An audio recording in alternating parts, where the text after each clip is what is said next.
The S&P making history yet again after closing above the 5,000 mark for the first time ever. So is there room for a rally to run or cause for concern?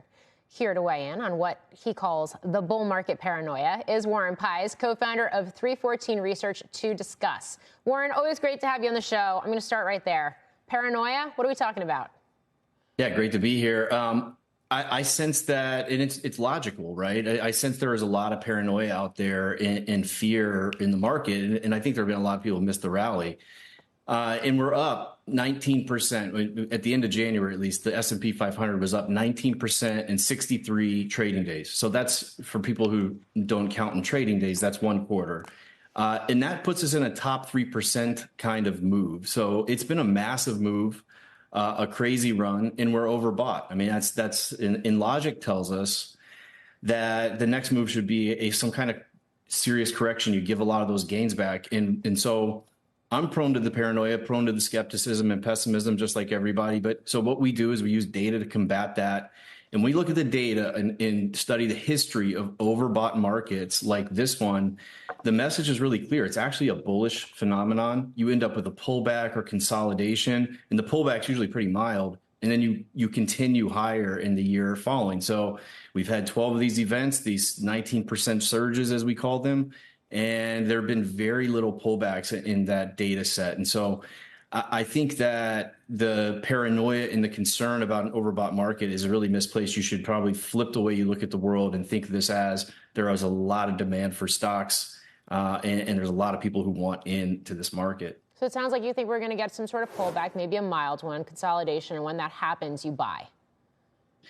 Yeah, I mean, we haven't adjusted our positioning. So our message since November has been, you can't be underweight this market once the Fed made its pivot, verbal pivot, that is. And so we're not adjusting our positioning. We're not trying to time a top or anything like that. I think that's a really mistaken strategy. If you have some dry powder, we have a cash overweight. We've been running a bond underweight, and that's funding our cash overweight. And so the idea is, if we do get a sharp correction, say 7-10%, then yeah, I think you put that money to work, assuming all of your data and framework is still constructive.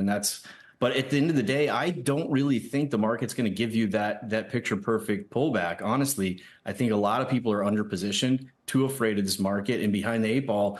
I think the best bet is still what we called for, is that the market gets to 5,200 by May. That's the first Fed cut. You end up with a 10% rally from the 6-month period before the first Fed cut and a soft landing. That's our script. I think that's what we're following, in the market has been actually even better than we expected from that perspective. So yeah, if we get a pullback, I'm buying it, but I'm definitely not anticipating that here. Okay.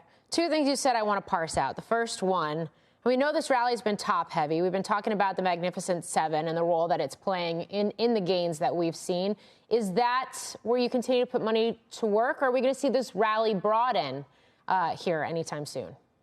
And the rally is broadening, and so that's that's part of the paranoia and bear concern out there, is that the breadth has been so poor. And so you're seeing things like percentage of stocks trading above their 50-day. It's starting to trend lower a little bit. It's still decent.